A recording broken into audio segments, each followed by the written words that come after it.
بسم اللہ الرحمن الرحیم نحمدہ ونصلی علی رسولہ الکریم۔ آپ حضرات کو معلوم ہے کہ غزہ میں اس وقت جو حالات چل رہے ہیں، جو اسرائیل کی طرف سے ظلم اور بربریت کا بازار وہاں گرم ہے، وہ کسی بھی شخص سے مخفی نہیں ہے، ساری دنیا جانتی ہے ان کے حالات کو۔ میری طرف سے بیان میں تاخیر اس وجہ سے ہو رہی ہے اس بارے میں بات کرنے میں، ایک تو سفر کی وجہ سے میں کئی دنوں سے تقریباً 1.5 ہفتے سے زیادہ ہو گیا مسلسل سفر میں ہوں، ابھی بھی میں مسقط میں ہوں۔ ہمارے عمانی بھائیوں نے مجھے یہ اپنی پگڑی بھی پہنا دی ہے، تو اسی پگڑی کو پہن کے میں آپ سے اس وقت مخاطب ہوں۔ اور دوسری تاخیر کی جو وجہ ہوئی ہے ایک سفر، اور دوسری وجہ یہ کہ میں یہ دیکھنا چاہ رہا تھا کہ ہم ان فلسطینی مسلمانوں کے لیے جو غزہ میں اس وقت ظلم اور بربریت کا شکار ہیں، وہاں ہم ان کی مدد کیسے کر سکتے ہیں۔ تو آج الحمدللہ کچھ ذرائع مجھے پتہ چلے، تو میں نے کہا کہ میں پھر تاکہ جب میں کوئی اس بارے میں بات کروں تو ان کی مدد ہم کیسے کر سکتے ہیں، ان تک ہم امداد کیسے پہنچا سکتے ہیں، تاکہ تھوڑا سا اس بارے میں گائیڈ کر سکوں۔ تو یہ وجہ بنی ہے میری ایک ریکارڈنگ میں تاخیر کی۔ دیکھیے، دو چیزیں ہیں جس میں ہمیں اپنے کانسیپٹ کو کلیئر کرنا بہت ضروری ہے۔ پہلی بات تو یہ کہ ہم تھوڑا سا ہسٹری کی طرف جاتے ہیں تاکہ آپ کو پتہ چلے کہ اس پوری جنگ میں اسرائیل ظالم ہے، فلسطینی مظلوم ہے۔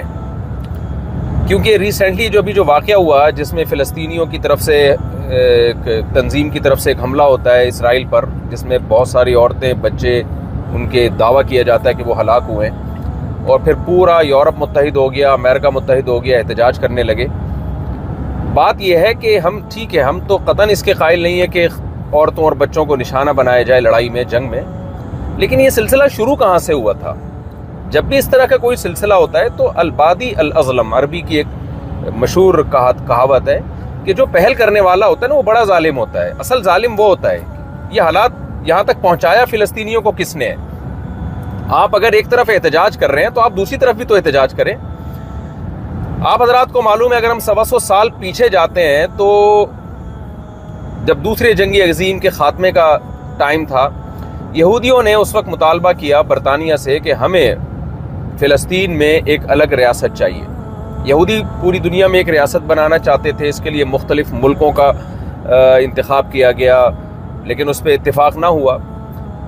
تو یہودیوں کے جو بڑے تھے، جو زیادہ شاطر دماغ تھے، انہوں نے کہا کہ اگر ہم اس میں مذہبی تڑکا لگا دیں اور یہود قوم کو ہم مذہب کے نام پہ جمع کرنا شروع کر دیں، تو مذہب ایک ایسی چیز ہے جس کی بیس پہ لوگ اکٹھے ہو جاتے ہیں۔ یہودیوں نے، جو صہیونی ہیں، انہوں نے یہ نعرہ لگایا کہ بیت المقدس چونکہ سلیمان اور داؤد علیہ السلام کا مرکز رہا ہے، یہودیوں کا قبلہ رہا ہے، اور وہاں سے ہماری خلافتیں دنیا پہ قائم ہوئی ہیں، لہذا وہ ہمارا ہے اور ہمیں وہاں جمع ہونا ہے۔ پوری دنیا میں ایک امن کی، ایک جنگ عظیم کے بعد ایک امن پیدا ہونے لگا تھا۔ ایک خامخواہ میں شوشہ چھوڑ دیا گیا کہ جی بیت المقدس کو میں یہودیوں کو لا کے آباد کیا جائے، اور اس کے پیچھے آباد کاری کے پیچھے منصوبہ یہ تھا کہ یہودی وہاں پہ ایک الگ ریاست بنائے۔ آپ کو معلوم ہے کہ دنیا میں کوئی کنٹری اس کی اجازت نہیں دیتا کہ آپ کسی کنٹری میں جا کے آباد ہونا شروع ہو جائیں اور آپ کی نیت یہ ہو کہ میں وہاں ایک الگ ریاست بناؤں گا۔ دنیا میں آج بھی کوئی کنٹری اس کی پرمیشن آپ کو قطعاً کسی صورت میں نہیں دے گا۔ اس کے لیے برطانیہ کا سہارا لیا گیا۔ 1917 میں برطانیہ نے اعلان کیا کہ جی ہم یہودیوں کو فلسطین میں آباد کریں گے۔ دنیا میں بڑا شور شرابہ ہوا اس پہ کہ یہ کیا ہو رہا ہے۔ برطانیہ نے یقین دہانی کرائی کہ فلسطینیوں کے جو حقوق ہیں، ان کا جو حق خود مختاری ہے، وہ اس سے بالکل بھی متاثر نہیں ہوگا، جو حقیقت میں ایک بہت بڑا جھوٹ بولا گیا تھا دنیا کے سامنے۔ بالآخر یہودی آباد ہونے لگے، اور دنیا سے 33% یہودی چند سالوں میں، 10-15 سال کے عرصے میں پوری دنیا سے سمٹ کے فلسطین میں اکٹھے ہو گئے، اور وہاں پر سورشیں ہونے لگیں، اور فلسطینیوں کو پتہ چل گیا کہ بھئی یہ جو آباد ہو رہے ہیں، ان کا مقصد یہاں ہماری حق خود مختاری کو چھیننا ہے اور اپنی ایک ریاست قائم کرنا ہے، اور جھگڑے شروع ہو گئے۔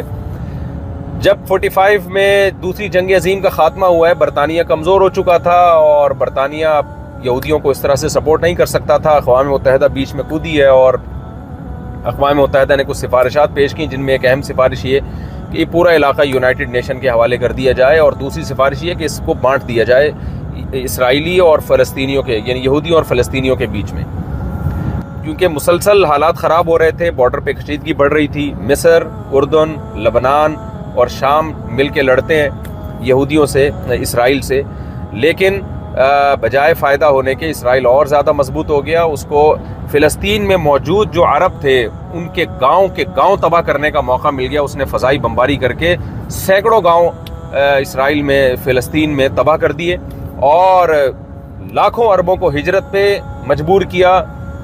ہزاروں شہید ہو گئے اور عربوں کی آبادی ان علاقوں میں جو اسرائیل کے کنٹرول میں تھے وہ سمٹ کے بہت تھوڑی چند ہزاروں تک رہ گئی وہ آبادی. یعنی اس جنگ میں بجائے مصر کو اور فلسطینیوں کو فائدہ ہونے کے الٹا نقصان ہو گیا اور 80% علاقے پہ اسرائیل کا کنٹرول ہو گیا جو کہ 100% غاصبانہ تھا. یعنی وہ 80% تھا جو اقوام متحدہ نے بھی یعنی جو سفارش پیش کی تھی نا اس کے بھی خلاف تھا. یہ 80% علاقے پہ اور 20% علاقہ جس کو غزہ کہا جاتا ہے اور آج نقشے میں اس کو ویسٹ بینک سے تعبیر کیا جاتا ہے، یہ علاقہ اردن اور مصر کے پاس چلا گیا.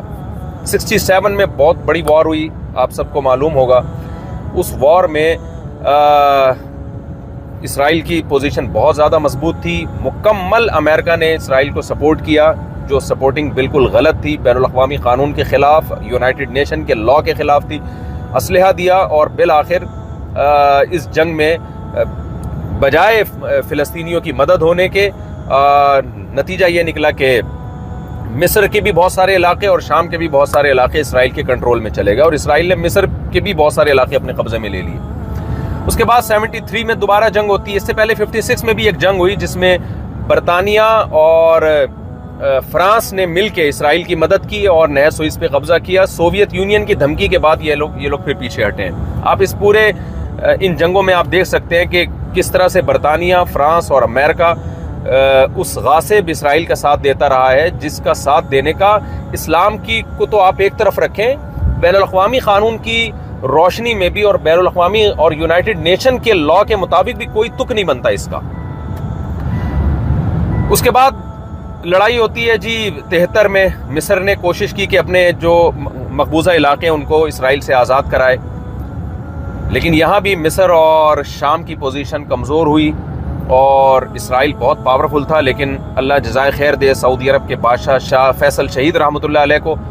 شاہ فیصل شہید نے عرب ممالک کے ساتھ مل کے پالیسی بنائی اور بالآخر انہوں نے مغربی دنیا کو جو تیل جاتا تھا یورپ کو اور امریکہ کو، اس تیل کی سپلائی کو بند کر دیا، جس کی وجہ سے اسرائیل بہت مضبوط ہونے کے باوجود بھی کمزور ہو گیا. اسرائیل مضبوط تھا امریکہ کی وجہ سے اور ان مغربی طاقتوں کی وجہ سے. اسرائیل کمزور ہوا ہے اور پھر امریکہ بیچ میں کودا اور اس نے مذاکرات کروائے. مذاکرات میں یہ طے پایا کہ جی مصر جو ہے وہ غزہ کو خالی کر دے گا، جو فلسطین کا علاقہ غزہ کی پٹی ہے وہ مصر اپنی فوجیں وہاں سے نکال لے گا، اپنا تسلط ختم کرے گا اور مصر کے علاقے مصر کو واپس کر دیے جائیں گے. اس پر عمل ہوا اور اس کے بعد پھر فلسطینی نہتے ہو گئے اور یہودیوں کے رحم و کرم پہ ہو گئے. نتیجہ یہ نکلا کہ جو غزہ کا علاقہ تھا اس پہ دوبارہ سے اسرائیل نے کنٹرول حاصل کر لیا اور جو کچھ وہاں ہوتا رہا اس کی نیوز آپ پرانی خبریں اٹھائیں، پرانے اخبار اٹھائیں تو آپ کو پتہ چلے گا. وہ نیوز تھی جو بہت کم آ رہی تھی ہم تک. اس میں بھی جو ظلم اور بربریت دکھایا جا رہا تھا اس پہ بھی انسان کے رونگٹے کھڑے کرنے کے لیے وہ ظلم بھی کافی ہے. 2005 میں پھر فلسطینیوں کی مختلف تنظیموں کی طرف سے حملوں کی وجہ سے غزہ سے اسرائیل کو اپنی فوجیں نکالنی پڑی اور غزہ کو آزادی ملی. 2006 میں الیکشن ہوئے تو حماس وہاں پہ کامیاب ہوتی ہے ان الیکشن میں، لیکن اسرائیل نے اور امریکہ نے حماس کو دہشت گرد تنظیم قرار دے کر اس کی ریاست کو ماننے سے انکار کر دیا. اس کے بعد پھر لڑائیاں ہوتی رہی ہیں. آپ کو معلوم ہے 2021 میں رمضان میں جو کچھ اسرائیل نے کیا، نہتے فلسطینیوں پہ مسجد میں کس طرح سے فائرنگ کی گئی اور بچوں کو، عورتوں کو شہید کیا گیا. یہ جھڑپیں چل رہی ہیں اور بارڈر پہ الگ سے کشیدگی ہے. اس کے بعد یہ واقعہ ہمارے سامنے آیا ہے اور اس کے بعد اب جو غزہ پر جو بمباری ہو رہی ہے 1.1 ملین لوگ ہیں، 11 لاکھ لوگ ہیں جن کو 24 گھنٹے کا الٹیمیٹم دیا جاتا ہے کہ وہ علاقہ چھوڑ کے چلے جائیں، جبکہ مصر کا بارڈر بھی بند ہے اور چاروں طرف سے بارڈر سے نکلنے کا ان کے پاس کوئی راستہ نہیں ہے. ان کو حکم دیا جاتا ہے کہ جی وہ جنوب کی طرف چلے جائیں. آپ سوچئے کہ 11 لاکھ کی آبادی ایک 24 گھنٹے کے عرصے میں اپنا دفاع کیسے کر سکتی ہے. اور پھر وہاں جو بمباری ہوئی ہے تو بی بی سی کی نیوز کے مطابق جو BBC کی نیوز کے مطابق پورے کے پورے خاندان تباہ کر دیے گئے ہیں. پرسوں میں BBC کی نیوز سن رہا تھا کہ BBC نے بتایا کہ ایک شخص کا انٹرویو لیا جا رہا ہے جس نے بتایا کہ اس مکان کے اندر میرا پورا خاندان تباہ و برباد ہو گیا ہے بم گرنے سے. آپ بتائیے جب مغربی میڈیا یہ کچھ بتا رہا ہے تو حقائق تو اس سے 10 گنا شاید زیادہ ہوں. آج پوری دنیا خاموش ہے. جس طرح سے بھرپور احتجاج ہونا چاہیے وہ احتجاج نہیں ہو رہا. میں ایک وہی بات کر سکتا ہوں جو اس وقت دیگر علماء کر رہے ہیں, دیگر مذہبی اسکالرز کر رہے ہیں کہ دیکھیے اس وقت ہم ایک دوسرے کو لان تان پہلی بات تو مت کریں. ہم یہ نہ کریں وہ یہ نہیں کر رہا, وہ یہ نہیں کر رہا, وہ ایسا ہے وہ ویسا ہے. یہ طریقہ اس وقت بہت غلط ہے. آپ یہ دیکھیں کہ میں کیا کر سکتا ہوں. سب سے پہلے تو ہماری ذمہ داری ہے کہ ہم سوشل میڈیا پہ بھرپور طریقے سے اپنا احتجاج ریکارڈ کروائیں کہ یہ غلط ہے, اس جنگ کو روکنے کی کوشش کی جائے. ہم اس ظلم میں کبھی بھی اسرائیل کو سپورٹ نہیں کر سکتے اور اسرائیل کے ہم مخالفت کریں گے. اور میں آپ کی اطلاع کے لیے عرض کروں کہ الحمدللہ سارے یہودی بھی اس وقت اسرائیل کے ساتھ نہیں ہیں. بہت سے لوگ ہیں جو انسانیت کے رشتے کو جانتے ہیں, ان کے سینوں میں بھی دل ہے. بہت سے یہودی بھی اس وقت ان صہیونی یہودیوں کے خلاف ہیں اور اسرائیل کے خلاف ہیں. تو ہمیں متحد, جیسے یورپ اس وقت متحد ہو گیا اور اسرائیل کو سپورٹ کر رہا ہے, ایسے ہی ہمیں متحد ہونا پڑے گا. ان تمام طاقتوں کے خلاف احتجاج ریکارڈ کروانا پڑے گا جو اس وقت اسرائیل کا ساتھ دے رہی ہیں. اور ہمیں دوسرے نمبر پہ اپنے حکمرانوں پہ دباؤ ڈالنا ہے, احتجاج کر کے, سوشل میڈیا پہ احتجاج ریکارڈ کروا کے کہ ہمارے حکمران اس وقت جتنی بھی فلسطینیوں کی مدد کر سکتے ہیں وہ کریں.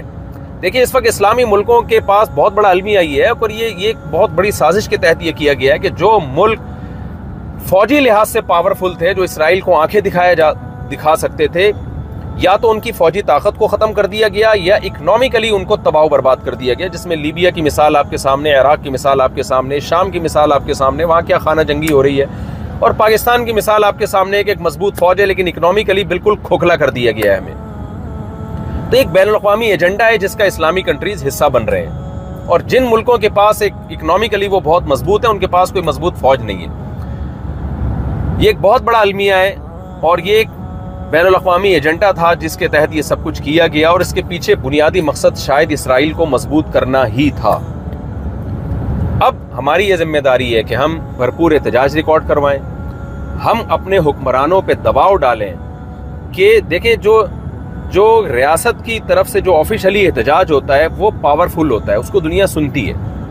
ہمارے جتنے بھی اسلامی کنٹریز ہیں, بلکہ بہت سے غیر مسلم کنٹریز بھی اس وقت ایسے ہیں جو اسرائیل کو نہیں مانتے. اس وقت دنیا میں 20 یا 22 ممالک ایسے ہیں جنہوں نے ابھی تک اسرائیل کے وجود کو تسلیم نہیں کیا ہے, جن میں کچھ غیر مسلم کنٹریز بھی ہیں. تو ہم اگر متحد ہو کے ایک آواز اٹھائیں گے, حکمران تو جو کریں گے وہ تو وہ کریں گے, لیکن ہم حکمرانوں کو احتجاج کر کے مجبور کرنے کی کوشش تو کر سکتے ہیں. مجبور نہ بھی کر سکیں, کل قیامت کے دن ہم اللہ سے یہ کہہ سکتے ہیں کہ اللہ ہم نے ان فلسطینی بھائیوں کے لیے سوشل میڈیا پہ یا پرامن احتجاج کر کے, جلوس نکال کے, ہر طرح سے جو ہمارے بس میں تھا, جو جمہوری طرز حکومت میں جو بھی طریقہ اختیار کرنا ہمارے بس میں ہے, جو ہماری طاقت میں ہے. دیکھیں کینیڈا اور UK میں بھی آپ احتجاج ریکارڈ کروا سکتے ہیں. پرامن احتجاج کروانا پوری دنیا میں یہ آپ کا حق ہے, آپ احتجاج ریکارڈ کروا سکتے ہیں. میں سمجھتا ہوں بہت سے غیر مسلم بھی آپ کے ساتھ دیں گے اس میں. تو کم از کم اس سے فلسطینی بھائیوں کو جو غزہ میں بمباری کا شکار ہے ان کو یہ تسلی تو ہوگی کہ کوئی ہمارے غم میں رونے والا ہے. مظلوم کے لیے یہ تسلی بھی ایسے موقع پہ بہت ہوتی ہے جب ساری دنیا نے مظلوم کو نہتا چھوڑ دیا ہو. یہ تسلی کہ کوئی ہمارے آنسوؤں میں ہمارے ساتھ رونے والا ہے, ہمارے آنسوؤں میں ہمارے ساتھ کوئی شریک ہے. دوسرا کام ہم نے یہ کرنا ہے. تیسرا کام ہم نے یہ کرنا ہے کہ جس طرح سے بھی غزہ کے مظلوموں تک ہمارے لیے مدد پہنچانا, ان کے زخمیوں کے علاج کے لیے, ان کے بھوکوں کو کھانا کھلانے کے لیے, ان کو کسی بھی طرح سے سپورٹ کرنے کے لیے ہمارے لیے مدد پہنچانا ممکن ہو, تو ہمیں مدد کا وہ طریقہ اس وقت بھرپور طریقے سے استعمال کرنا چاہیے. تو میں نے جہاں تک رابطے کیے, جہاں تک میری نالج ہے, پاک اینڈ ویلفیئر ٹرسٹ نے کوشش کی کہ اپنی ہم یہاں کسی طرح غزہ تک مدد پہنچائیں, لیکن آپ کو معلوم ہے, میں نے بتایا آپ کو کہ چاروں طرف سے بارڈر بند ہے. غزہ پہنچنا عملی طور پر کسی کے بس میں نہیں ہے, الا یہ کہ کوئی سرنگ بنا کے چلا جائے اور وہاں ان کی مدد کرے. نارملی کسی شخص کے لیے یہ کام ممکن نہیں ہے. کچھ ٹرسٹ ایسے ہیں جو غزہ کے اندر ہی ہیں، جو ترکی کے ٹرسٹ ہیں، اور آپ جب پاک ایڈ ویلفیئر ٹرسٹ سے رابطہ کریں گے تو وہ ان ٹرسٹ کے بارے میں آپ کو بتائیں گے۔ رجسٹرڈ ٹرسٹ ہیں جو غزہ کے اندر موجود ہیں، تو الحمدللہ پاک ایڈ ویلفیئر ٹرسٹ جو ہمارے شاگرد چلا رہے ہیں ان کا رابطہ ہو گیا غزہ کے اندر موجود ان ٹرسٹ کے ساتھ۔ تو آپ پاک ایڈ ویلفیئر ٹرسٹ کے ذریعے پاکستان میں مدد کر سکتے ہیں، باہر سے بھی رقم بھیج سکتے ہیں۔ پاک ایڈ ویلفیئر ٹرسٹ امریکہ میں بھی رجسٹرڈ ہے، وہاں بھی رابطہ کیا جا سکتا ہے۔ تو پاک ایڈ ویلفیئر ٹرسٹ کے ذریعے آپ غزہ کے ان مظلوموں تک اپنی مدد پہنچا سکتے ہیں۔ یہ میں سمجھتا ہوں کہ ایک یوں سمجھیں کہ جیسے واقعہ مشہور ہے نا کہ ابراہیم علیہ السلام کی آگ بجھانے کے لیے ایک پرندہ جو ہے وہ چونچ میں پانی لے کر آتا تھا، اور اس سے کہا گیا کہ یہ تو کیسے پانی بجھا سکتا ہے، اس سے آگ کیسے بجھا سکتا ہے؟ تو اس نے کہا کہ قیامت میں اللہ کو بتا تو سکوں گا کہ اللہ جو میرے بس میں تھا وہ میں نے کیا۔ یہ واقعہ مستند ہے یا نہیں ہے، لیکن اس سے جو سبق ملتا ہے وہ بہرحال وہ سبق بالکل ٹھیک ہے۔ تو ہم اس وقت فی الحال یہی کچھ کر سکتے ہیں۔ میری رائے یہ ہے کہ ایک تو ہم بھرپور طریقے سے احتجاج ریکارڈ کروائیں، جو لوگ اس وقت اسرائیل کا ساتھ دے رہے ہیں، جو ممالک اسرائیل کا ساتھ دے رہے ہیں، ان کے خلاف بھی احتجاج ریکارڈ کروانا چاہیے۔ اور تیسرے نمبر پہ ہمیں اپنے حکمرانوں پہ دباؤ ڈالنا چاہیے کہ وہ بھرپور طریقے سے فلسطین میں جو مظلوم ہیں، غزہ کے مظلوم اس وقت، ان کی مظلومیت پہ بھرپور طریقے سے بین الاقوامی سطح پہ آواز اٹھائیں اور اس ظلم کو روکنے کی کوشش میں اپنا بھرپور حصہ ڈالیں۔ اور ٹرسٹ کے ذریعے کوئی بھی ٹرسٹ جو قابل اعتماد ہو، آپ کے علم میں اگر کوئی اور ٹرسٹ ہے جو قابل اعتماد ہے تو آپ اس کے ذریعے رقم پہنچائیں، ان کی مدد کریں اپنے مظلوم بھائیوں کی۔ لیکن ایک بات خوب ذہن میں رکھیں کہ جب بھی اس طرح کے واقعات ہوتے ہیں تو اس میں 2 نمبر لوگ بھی بیچ میں کود جاتے ہیں، جو لوگوں کے جذبات سے ناجائز فائدہ اٹھاتے ہیں۔ زلزلہ میں، سیلاب جب بھی ملک میں آیا، اس طرح کے ڈیزاسٹر میں ہم نے دیکھا کہ کچھ فراڈی لوگ بھی بیچ میں آ جاتے ہیں۔ تو جو بھی قابل اعتماد ادارے ہیں، آپ ان کے ذریعے وہاں تک مدد پہنچانے کی کوشش کریں۔ تو الحمدللہ پاک ایڈ ویلفیئر ٹرسٹ نے اس کا انتظام کیا ہے، تو آپ پاک ایڈ ویلفیئر ٹرسٹ سے رابطہ کر سکتے ہیں۔ اسی ویڈیو کے آخر میں ان کا لنک موجود ہے، اور وہ کن ٹرسٹوں کے ذریعے غزہ تک مدد پہنچا رہے ہیں، ان ٹرسٹوں کا بھی آپ پاک ایڈ ویلفیئر ٹرسٹ سے ان کے بارے میں بھی آپ پوری معلومات ان سے لے سکتے ہیں۔ ہم دعا گو ہیں کہ اللہ ہمارے فلسطینی بھائیوں کی مدد فرمائے، اور اگر اس جنگ کو نہ روکا گیا بین الاقوامی دنیا نے تو یہ تیسری جنگ عظیم کی طرف معاملات جا سکتے ہیں۔ اس سے پہلے اللہ ہمارے حکمرانوں کو بھی ہدایت عطا فرمائے، جو جس قوت کے ساتھ احتجاج کرنا چاہیے شاید اس قوت کے ساتھ وہ احتجاج نہیں کر رہے ہیں۔ ہمارے جتنی بھی مسلم کنٹریز کے حکمران ہیں ان کو اللہ تعالیٰ بھرپور طریقے سے احتجاج کرنے کی اور اپنا جو حقیقی فرض بنتا ہے اس فرض کو ادا کرنے کی اللہ توفیق عطا فرمائے، اور بین الاقوامی دنیا کو بھی اپنا فرض نبھانے کی توفیق عطا فرمائے۔ ورنہ یہ وار اگر نہ روکی، اور اسی طرح سے کیونکہ سوویت یونین اور وہ کنٹریز جو اس وار کے اگینسٹ ہیں، وہ پھر ہو سکتا ہے کہ عالمی طاقتوں سے خود ہی لڑنا شروع کر دیں، اور نتیجہ یہ نکلے کہ آپ کو پتہ ہے اس وقت سوویت یونین کی یوکرائن سے بھی جنگ ہو رہی ہے، تو دنیا میں ایسا لگتا ہے کہ دوبارہ جنگوں کا آغاز ہو گیا ہے۔ تو اگر غزہ کی اس لڑائی کو روکنے کی نہ کوشش کی گئی، اور یہودی کے ہاتھ کو پکڑنے کی نہ کوشش کی گئی، اسے اس ظلم سے روکنے کی نہ کوشش کی گئی، اسرائیل کے یہودیوں کو جو اس ظلم میں اسرائیل کے ساتھ دے رہے ہیں، ان کا ہاتھ اگر پکڑنے کی کوشش نہ کی گئی تو پوری دنیا جو ہے یہ حالات جو ماہرین بتا رہے ہیں، جو دنیا پہ نظر رکھتے ہیں، تجزیہ نگار ہیں، وہ بتا رہے ہیں کہ تیسری جنگ عظیم کی طرف یہ معاملات جا سکتے ہیں۔ تو ہم نے پوری دنیا میں کوشش کرنی ہے کہ انسانوں کا خون نہ ہو، چاہے وہ مسلم ہو غیر مسلم ہو۔ ہم نے انسانیت کو سامنے رکھ کر دنیا کو تیسری جنگ عظیم میں دھکیلنے سے مل کر روکنے کی کوشش کرنی ہے، اور اس کے لیے ہم سب کو، تمام دنیا کے تمام کنٹریز کو، چاہے وہ مسلم ہو غیر مسلم ہو، ہمیں اسرائیل کا ہاتھ روکنا پڑے گا، چاہے شرافت سے روکنا پڑے یا بزور بازو روکنا پڑے۔ تمام ممالک کو اپنا اس میں کردار ادا کرنا پڑے گا۔ اگر اسرائیل کو اس جارحیت سے نہیں روکا تو وہی کچھ ہوگا جو پہلی 2 جنگوں میں ہو چکا ہے۔ اللہ تعالی ہم سب کو ہدایت عطا فرمائے اور انسانیت پہ ہمیں ترس کھانے کی توفیق عطا فرمائے۔ وما علینا الا البلاغ۔